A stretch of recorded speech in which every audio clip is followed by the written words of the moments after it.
ಮೈಸೂರು ನಗರಾಭಿವೃದ್ಧಿ ಪ್ರಾಧಿಕಾರ ಕಳೆದ 2 ತಿಂಗಳಿಂದ ಅನೇಕ ಹಗರಣಗಳಿಗೆ ಸುದ್ದಿಯಾಗಿದೆ. ಅದರಲ್ಲಿ ಜ್ಞಾನಗಂಗಾ ಹೌಸಿಂಗ್ ಸೊಸೈಟಿಯ ಬಗ್ಗೆನೂ ಇತ್ತೀಚಿನ ದಿನಗಳಲ್ಲಿ ಕಳೆದ 1 ವಾರದಿಂದ ಡಾಕ್ಯುಮೆಂಟ್ಸು ಓಡಾಡ್ತಿರೋದು ಎಲ್ಲರ ಗಮನಕ್ಕೂ ಬಂದಿದೆ. ಭಾಳ ಪ್ರಮುಖವಾಗಿ ಅಂತ ಹೇಳಿದ್ರೆ ಜ್ಞಾನಗಂಗಾ ಹೌಸಿಂಗ್ ಸೊಸೈಟಿನ ಅಧ್ಯಕ್ಷರೇ ಆಗಿನ ಮೂಡಾದ ಅಧ್ಯಕ್ಷರು ಆಗಿದ್ದರ ಕಾರಣಕ್ಕೆ ಅವ್ರ ಪ್ರಭಾವ ಬಳಸಿ ಸುಮಾರು 848 ನಿವೇಶನಗಳನ್ನ ಬಿಡುಗಡೆ ಮಾಡಿಕೊಂಡಿದ್ದಾರೆ ಅಂಥೇಳಿ, ಮತ್ತು ಬಿಡುಗಡೆ ಮಾಡಿಕೊಂಡಿರುವ ರೀತಿ ಸರಿಯಿಲ್ಲ. ಅಲ್ಲಿ ಜ್ಞಾನಗಂಗಾ ಹೌಸಿಂಗ್ ಸೊಸೈಟಿಲಿ 4 ಬಡಾವಣೆಗೆ ಸಂಬಂಧಪಟ್ಟಂಗೆ 4 ಏರಿಯಾಗೆ ಸಂಬಂಧಪಟ್ಟಂಗೆ ಪೂರ್ಣ ಪ್ರಮಾಣದಲ್ಲಿ ಕೆಲಸನೇ ಆಗಿಲ್ಲ, ಬಿಡುಗಡೆ ಮಾಡಿಕೊಂಡಿದ್ದಾರೆ ಅನ್ನುವಂಥದ್ದನ್ನು ಆಯುಕ್ತರು ಸರ್ಕಾರಕ್ಕೆ 2022ರಲ್ಲಿ ಪತ್ರ ಬರೆದಿರೋದು ನಮ್ಮ ಹತ್ರ ಕೈಯಲ್ಲಿದೆ ಈಗ. ಆದರೆ ಇದರಲ್ಲಿ 2 ಅಂಶಗಳು ಕಾಣಿಸ್ತಾ ಇದೆ. ಒಂದು, ಬಡಾವಣೆಯಲ್ಲಿ ಪೂರ್ಣ ಮೂಲಭೂತ ಸೌಕರ್ಯಗಳನ್ನು ಕೊಡದೇನೆ, ರಸ್ತೆ ಇರ್ಬೋದು, ಪಾರ್ಕ್ ಇರ್ಬೋದು, ಮತ್ತೊಂದು ಇರ್ಬೋದು, UGD ಲೈನ್ ಇರ್ಬೋದು, ಯಾವುದನ್ನೂ ಕಂಪ್ಲೀಟ್ ಮಾಡ್ದೇನೆ ಅಧ್ಯಕ್ಷರಾಗಿದ್ದರ ಕಾರಣಕ್ಕೆ ಒತ್ತಡ ಹೇರಿ ಮಾಡಿಕೊಂಡಿದ್ದಾರೆ ಅನ್ನುವಂಥ ಆರೋಪವನ್ನು ಆಗಿನ ಆಯುಕ್ತರೇ ಮಾಡ್ತಾರೆ. ಆದರೆ ಇದರಲ್ಲಿ ಅಧ್ಯಕ್ಷರದ್ದು ಪ್ರಭಾವ ಬೀರಿ ಅನ್ನುವಂಥದ್ದನ್ನು ಏನು ಬರೆದಿದ್ದಾರೆ, ಆದರೆ ಒಬ್ಬ ಆಯುಕ್ತರದ್ದು ಅಷ್ಟೇ ಜವಾಬ್ದಾರಿ ಇತ್ತು. ಆಯುಕ್ತರು ಇದನ್ನು ಸರ್ಕಾರಕ್ಕೆ ಪತ್ರ ಬರೆದು ಕೈ ತೊಳ್ಕೊಳ್ಳೋಕ್ಕೆ ಮೊದಲು ಅವರೇ ಕೂತ್ಕೊಂಡು ಸಂಬಂಧಪಟ್ಟಂಥ ಶಾಖಾ ಅಧಿಕಾರಿಗಳಿಗೆ ಯಾರು ಖಾತೆಯನ್ನು ಮಾಡಿಕೊಟ್ರೋ, ಯಾವ ಗ್ರಾಮ ಪಂಚಾಯಿತಿ ವ್ಯಾಪ್ತಿಯಿಂದ NOC ಬರಬೇಕಾಗಿತ್ತು, ಬಂದಿಲ್ಲ, ಆದರೂ ಮಾಡಿದ್ದಾರೆ ಅನ್ನುವಂಥದ್ದನ್ನು ಕಂಡು ಬರೆದಾಗ ಇವರೇ ಸ್ವತಃ ಕ್ರಮ ವಹಿಸಬೇಕಾಗಿತ್ತು. ಆದರೆ ಇಲ್ಲಿ ಆಯುಕ್ತರದ್ದು ದೋಷ ಇದೆ. ಹಾಗೆ ಅಧ್ಯಕ್ಷರಾಗಿ ಗೃಹ ನಿರ್ಮಾಣ ಸಂಘದ ಅಧ್ಯಕ್ಷರಾಗಿಯೂ ಮೈಸೂರು ಮೂಡಾದ ಅಧ್ಯಕ್ಷರಾಗಿಯೂ ಅವರು ಅವರ ಪ್ರಭಾವವನ್ನು ಬಳಸ್ಕೊಂಡು ಮಾಡಿರುವಂಥದ್ದು ಅಕ್ರಮ ಅನ್ನುವಂಥದ್ದಿದೆ. ಸರ್ಕಾರ ಕಳೆದ 2 ವರ್ಷದಿಂದ ಈ ಬಗ್ಗೆ ತನಿಖೆನೇ ಮಾಡಿಲ್ಲ. ಆದರೆ ಈಗ ಅವರು ಎಲ್ಲವನ್ನೂ ಮಾಡಿ, ಖಾತೆ ವರ್ಗಾವಣೆನೂ ಮಾಡಿ, 6 ದಿವಸದಲ್ಲಿ ಕೆಲವು, 7 ದಿವಸದಲ್ಲಿ ಕೆಲವು, 9 ದಿವಸದಲ್ಲಿ ಕೆಲವು ಅನ್ನುವಂಥದ್ದನ್ನು ಖಾತೆನ ಸಂಬಂಧಪಟ್ಟಂಥ ಅವರ ಯಾರ್ಯಾರಿಗೆ ಮಾಡಿಕೊಟ್ಟಿದ್ದಾರೋ ಅದರ ಪ್ರಭಾವನೂ ಇವ್ರದ್ದು ಕಾಣ್ತಾ ಇದೆ. ಅದರ ಮೇಲೆ ಒತ್ತಡ ಹೇರಿ ಮಾಡ್ತಿದ್ದಾರೆ ಅನ್ನುವಂಥದ್ದು ಕಾಣ್ತಾ ಇದೆ. ಆದರೆ ಈಗ ಈ ರೀತಿ ನಗರಾಭಿವೃದ್ಧಿ ಪ್ರಾಧಿಕಾರದಲ್ಲಿ ತಪ್ಪಿಸಿಗಿ ಅಂಥವರೆಲ್ಲ ಕಾಂಗ್ರೆಸ್ ಪಾರ್ಟಿಗೆ ಸೇರಿಕೊಂಡಿದ್ದಾರೆ. ಈಗೇ ಕ್ರಮ ತಗೋತಾರೆ. ಈ ಕಡೆ ಆಯುಕ್ತರ ಮೇಲೆ ಕ್ರಮ ತಗೊಳ್ಳಿ ಅಂತ ಕಳೆದ 2 ತಿಂಗಳಿಂದ ಹೇಳ್ತಾ ಇದ್ದೀವಿ, ತಗೊಂಡೇ ಇಲ್ಲ ನಟೇಶ್ ಅವ್ರ ಮೇಲೆ. ಈಗ ಅದರ ಹಿಂದಿನ ಅಧ್ಯಕ್ಷರ ಮೇಲೆ ತಗೊಳ್ಳುವಷ್ಟು ಧೈರ್ಯ ಮಾಡುತ್ತಾ ಈ ಸರ್ಕಾರ ತಪ್ಪಾಗಿದೆ ಅಂತ ರಿಪೋರ್ಟ್ ಹೇಳ್ತಾ ಇದೆ. ಆಯುಕ್ತರು ಪತ್ರ ಬರೆದಿದ್ದಾರೆ. ಆ ರೀತಿಯ ಅಧ್ಯಕ್ಷರ ಮೇಲೆ ಏನು ಮಾಡ್ತಾರೆ? ಹಂಗಾದರೆ ತಪ್ಪಾಗಿದೆ ಅಂದಾಗ ಏನು ಅದಕ್ಕೆ ಕ್ರಮ ಏನು, ಕಠಿಣ ಕ್ರಮ ಏನು? ಕಾನೂನಲ್ಲಿ ಎಲ್ಲವೂ ವಿವರಿಸಿ ಕೂಡ ಆ್ಯಕ್ಟಲ್ಲಿ ಹೇಳಿದ್ದಾರೆ. ಇಷ್ಟೆಲ್ಲ ಹೇಳಿದ್ರ ನಂತರವೂ ಅಧ್ಯಕ್ಷರ ಮೇಲೆ ಕ್ರಮ ತೆಗೆದುಕೊಳ್ಳೋಕ್ಕೆ ಸರ್ಕಾರ ಮುಂದಾಗುತ್ತಾ? ಸರ್ಕಾರ ಆ ರೀತಿಯ ಧೈರ್ಯವನ್ನು ಮಾಡುತ್ತಾ? ನಗರಾಭಿವೃದ್ಧಿ ಪ್ರಾಧಿಕಾರದ ಹಗರಣದಲ್ಲಿ ಅವರು ಅಧ್ಯಕ್ಷರ ಪಾತ್ರವನ್ನು ಪ್ರಶ್ನೆ ಮಾಡುತ್ತಾ ಅನ್ನುವಂಥ ಪ್ರಶ್ನೆ ಉದ್ಭವಿಸ್ತಾ ಇದೆ. ಕಳೆದ 1 ವಾರದಿಂದ ಟೆಕ್ನಿಕಲ್ ಕಮಿಟಿಯ ರಿಪೋರ್ಟ್ ಫೈಂಡಿಂಗ್ಸಲ್ಲೂ ಇದನ್ನು ತೋರಿಸಿದ್ದಾರೆ. ಗ್ರಾಮ ಪಂಚಾಯಿತಿಯಿಂದ, ಆ ಸಕ್ಷಮ ಪ್ರಾಧಿಕಾರದಿಂದ NOCನೇ ಪಡೆಯದೆ ರಿಲೀಸ್ ಮಾಡ್ಕೊಂಡಿದ್ದಾರೆ. ಅದು ತಪ್ಪು ಅನ್ನುವಂಥದ್ದು ತಾಂತ್ರಿಕ ಸಮಿತಿಯ ವರದಿಯೂ ಹೇಳಿದೆ. ಈ ವರದಿ ಆಧಾರದ ಮೇಲೆ ಹಿಂದಿನ ಆಯುಕ್ತರನ್ನು, ಹಿಂದಿನ ಅಧ್ಯಕ್ಷರ ವಿರುದ್ಧ ಕ್ರಮ ತಗೋಬೇಕು ಅಂತ ನಾನು ನಿಮ್ಮ ಮೂಲಕ ಒತ್ತಾಯವನ್ನು ಮಾಡ್ತಾ ಇದ್ದೀನಿ. ಅಲ್ಲ, ಈ ಚುನಾವಣೆ ಸಂದರ್ಭದಲ್ಲಿ ಟಿಕೆಟ್ ಸಿಗಲಿಲ್ಲ ಅಂದರೂ ಪಕ್ಷ ಬಿಡದೇ ಇದ್ದಂಥ ರಾಜೀವ್ ಅವರು ಕಾಂಗ್ರೆಸ್ ಅಧಿಕಾರ ಬಂದ ತಕ್ಷಣ ಕಾಂಗ್ರೆಸ್ಗೆ ಹೋಗ್ತಾರೆ ಅಂದರೆ ಬಹುಶಃ ಇದರಿಂದೆಲ್ಲ ತಮ್ಮನ್ನು ತಾವು ಕಾಪಾಡ್ಕೊಳ್ಬೇಕು ಅನ್ನೋದೇನಾದ್ರು ಇದೆಯಾ ಅಂತ? ಅಲ್ಲ, ಅದರ ಉದ್ದೇಶ ಭಾಳ ಸ್ಪಷ್ಟವಾಗ್ತಿದೆ. ತಾವು ಮೂಡಾದಲ್ಲಿ ಮಾಡಿರುವಂಥ ತಪ್ಪನ್ನು ಮುಚ್ಚಿಕೊಳ್ಳುವ ಸಲುವಾಗೇ ಪಕ್ಷ ತ್ಯಾಗವನ್ನು ಮಾಡಿದ್ದಾರೆ ಅನ್ನುವಂಥ ಗಂಭೀರ ಆರೋಪವನ್ನು ನಾನು ಮಾಡ್ತಾ ಇದ್ದೀನಿ. ಆವಾಗ ವಿಧಾನಸಭಾ ಚುನಾವಣೆ ಸಂದರ್ಭದಲ್ಲಿ ಹೋಗ್ಬೋದಾಗಿತ್ತು, ಹೋಗಿರಲಿಲ್ಲ. ಯಾವಾಗ ಬದಲಾದ ಪರಿಸ್ಥಿತಿಯಲ್ಲಿ ಸರ್ಕಾರ ಬದಲಾಯಿತೋ ತಮ್ಮನ್ನು ತಾವು ಉಳಿಸ್ಕೊಳ್ಳುವಂಥ ಪ್ರಯತ್ನವಾಗಿ ಅವರು ಪಕ್ಷತ್ಯಾಗವನ್ನು ಮಾಡಿ ಕಾಂಗ್ರೆಸ್ಸನ್ನು ಸೇರಿಕೊಂಡಿದ್ದಾರೆ. ಇವತ್ತು ನಗರಾಭಿವೃದ್ಧಿ ಪ್ರಾಧಿಕಾರದ ಅನೇಕ ಹಗರಣಗಳಿಗೆ ಅವರೂ ಒಬ್ಬರು ಸಾಕ್ಷಿಯಾಗಿದ್ದಾರೆ ಅಂತ ಹೇಳಿದ್ರೆ ತಪ್ಪಾಗಲಾರ್ದು.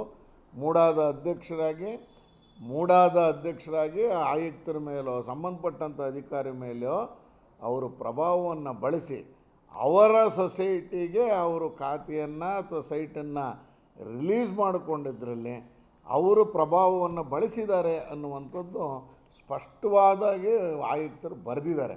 ಆ ಹಿನ್ನೆಲೆಯಲ್ಲಿ ಒತ್ತಾಯವನ್ನು ಮಾಡ್ತೀನಿ ಅಧ್ಯಕ್ಷರ ಮೇಲೆ, ಈಗಿನ ಸರ್ಕಾರ ಕ್ರಮ ತೆಗೆದುಕೋತೀರಾ? ನಗರಾಭಿವೃದ್ಧಿ ಪ್ರಾಧಿಕಾರದಲ್ಲಿ ದಿನಕ್ಕೊಂದು ಹಗರಣ ಬರ್ತಾ ಇದೆ.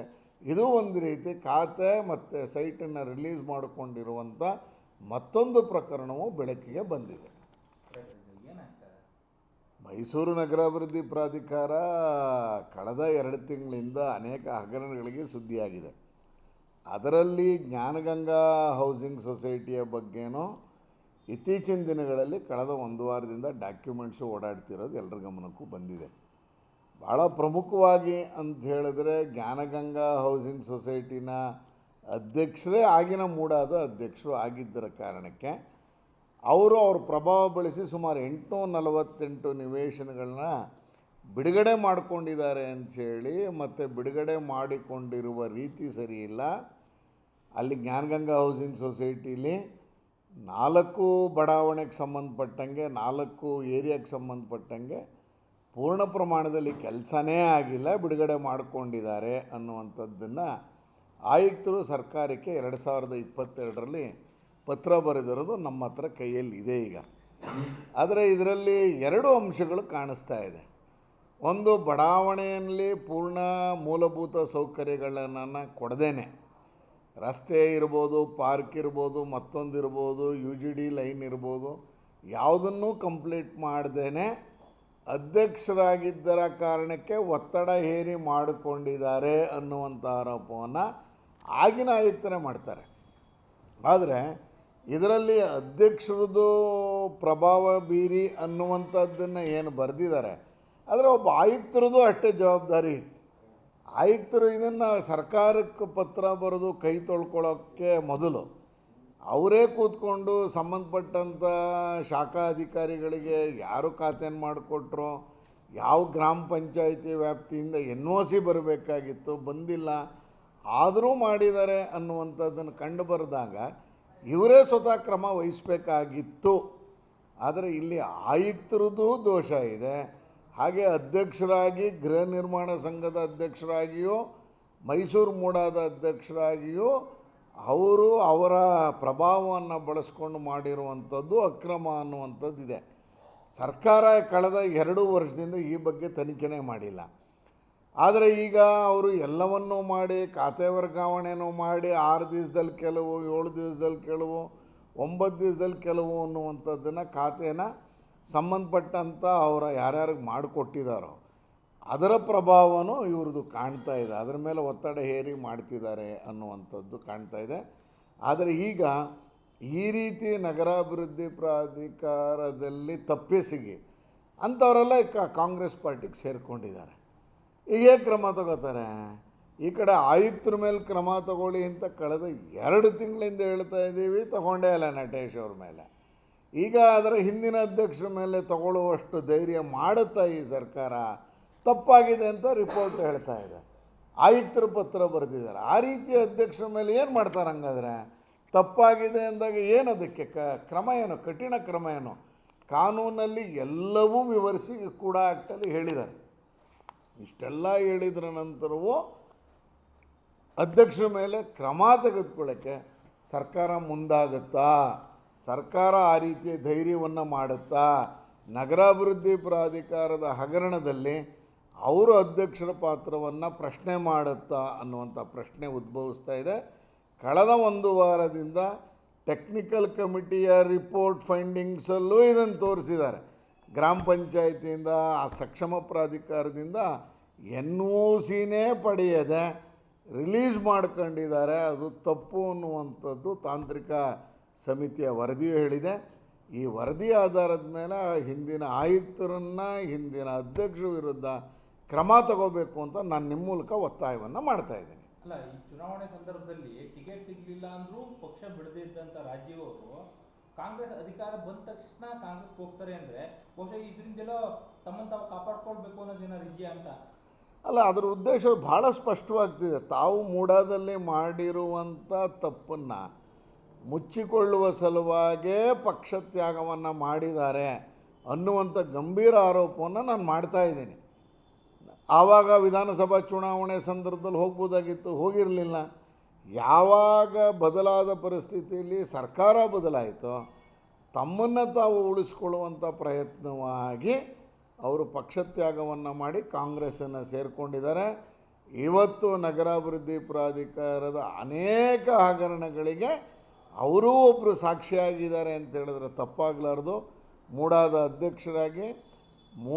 ಅಧ್ಯಕ್ಷರಾಗಿ ಆಯುಕ್ತರ ಮೇಲೋ ಸಂಬಂಧಪಟ್ಟಂಥ ಅಧಿಕಾರಿ ಮೇಲೋ ಅವರು ಪ್ರಭಾವವನ್ನು ಬಳಸಿ ಅವರ ಸೊಸೈಟಿಗೆ ಅವರು ಖಾತೆಯನ್ನು ಅಥವಾ ಸೈಟನ್ನು ರಿಲೀಸ್ ಮಾಡಿಕೊಂಡಿದ್ದರಲ್ಲಿ ಅವರು ಪ್ರಭಾವವನ್ನು ಬಳಸಿದ್ದಾರೆ ಅನ್ನುವಂಥದ್ದು ಸ್ಪಷ್ಟವಾದಾಗಿ ಆಯುಕ್ತರು ಬರೆದಿದ್ದಾರೆ.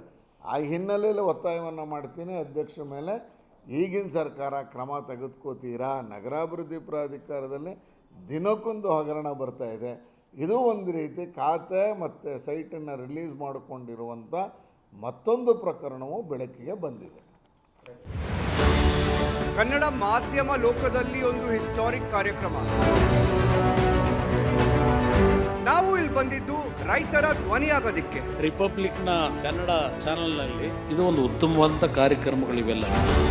ಜನನು ಕೂಡ ಬೆಂಗಳೂರು ಕಡೆ ಬರ್ತಾ ಇದ್ದಾರೆ, ಕೆಲಸಕ್ಕೋಸ್ಕರ ಬರ್ತಾ ಇದ್ದಾರೆ. ಡಿ ಕೆ ಶಿವಕುಮಾರ್ ಅವರ ಕನಸಿನ ಕರ್ನಾಟಕ ಹೇಗಿರಬೇಕು? ನಾನು ಜನ ಬೆಂಗಳೂರಿನ ವಲಸೆ ಬರೋದನ್ನ ತಪ್ಪಿಸ್ಬೇಕು. ಸವಾಲನ್ನ ಸ್ವೀಕಾರ ಮಾಡಿದಾಗ ಯಶಸ್ಸನ್ನು ಕಾಣೋದಕ್ಕೆ ಸಾಧ್ಯ.